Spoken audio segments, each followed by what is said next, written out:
ये है एक ऐसी प्रेम कहानी जो दिल को छू जाती है। स्कूल के दिनों में शुरू हुआ एक मासूम प्यार करियर की उलझनों में उलझकर अधूरा रह गया, पर उस अधूरेपन में भी एक अनोखी खूबसूरती थी। वो आखिरी खत, एक ऐसा प्यार जो कभी खत्म नहीं हुआ, बस अधूरा रह गया। वो आखिरी खत। कभी कभी सबसे सच्चा प्यार वो होता है जो अधूरा रह जाता है। साल था 2009। जगह थी एक छोटा सा शहर देवगढ़। देवगढ़ का गवर्नमेंट इंटर कॉलेज। वही पुराना, दीवारों पर चौक से लिखे गणित के फार्मूले और खिड़कियों से आती धूप की रेखाएं जो टेबल पर बैठी किताबों को सुनहरी बना देती थी। कक्षा 11 में एक नया छात्र आया, आरव। शांत, संकोची, लेकिन आंखों में गहराई लिए हुए।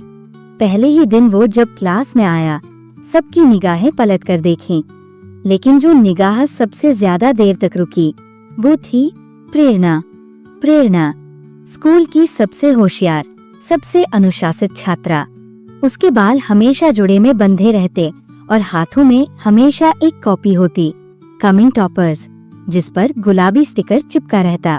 किसी ने कहा, पता है, वो लड़का टॉपर स्कूल से आया है। किसी और ने कहा, काफी सीरियस लगता है पढ़ाई में। पर प्रेरणा को ऐसा नहीं लगा।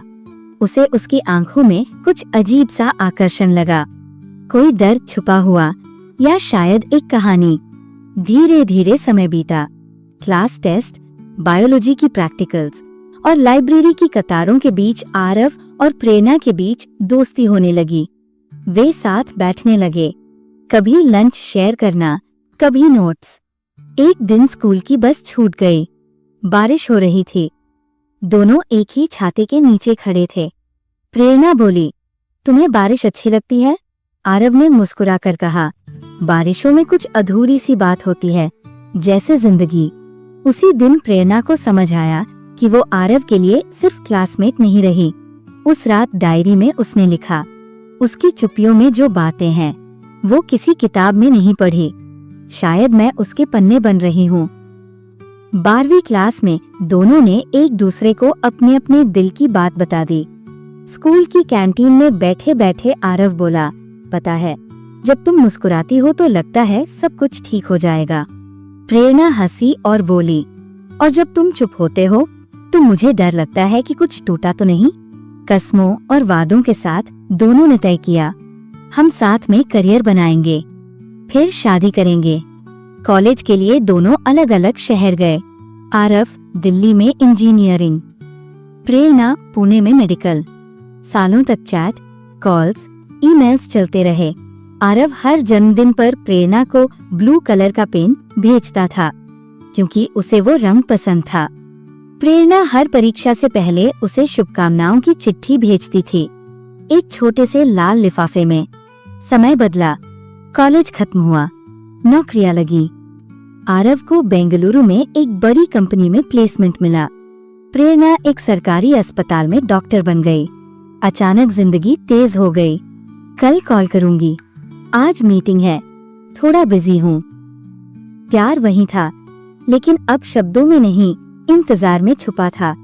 एक दिन प्रेरणा की माँ ने कहा, तुम अब 27 की हो गई हो, रिश्ता आया है, लड़का अच्छा है।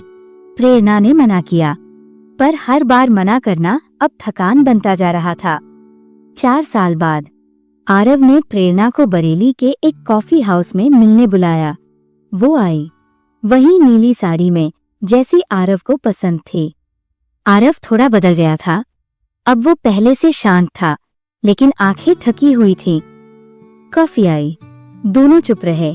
फिर आरव बोला, प्रेरणा, अगर मैं तुमसे कहूँ कि तुमसे अब भी उतना ही प्यार करता हूँ, तो क्या तुम सब छोड़कर मेरे साथ चलोगी? प्रेरणा चुप रही। उसकी आंखों में आंसू थे। नहीं आरव, अब बहुत देर हो चुकी है। पापा बीमार हैं, मेरी जिम्मेदारियां हैं, और तुम्हारे भी अपने सपने हैं। आरव ने कहा, तो हम क्या अधूरे रहेंगे? प्रेरणा मुस्कुराई, शायद कुछ प्यार अधूरा ही पूरा होता है। 1 साल बाद प्रेरणा को एक लिफाफा मिला। उसमें एक चिट्ठी थी, आरव की। प्रिय प्रेरणा, मैंने शादी नहीं की, न करूँगा। क्योंकि जब किसी ने तुम्हारे जैसा प्यार किया हो तो फिर कोई और रिश्ता अधूरा ही लगता है। मैं जा रहा हूँ लद्दाख, कुछ शांति की तलाश में। अगर कभी तुम वहाँ आओ तो मेरी डायरी वहाँ की लाइब्रेरी में होगी, ब्लू कवर डायरी। उसमें हर पेज पर तुम हो। तुम्हारा आरव। प्रेरणा अब एक सफल डॉक्टर है, पर हर साल दिसंबर में वह लद्दाख जाती है। वह लाइब्रेरी में बैठती है और वो डायरी पढ़ती है। उस डायरी के आखिरी पन्ने पर लिखा होता है, कभी कभी जो कह नहीं सके वही सबसे गहरा प्यार होता है। हम मिले, जिए, हंसे, रोए और फिर अधूरे रह गए, पर अधूरे ही सही, हम अपने थे।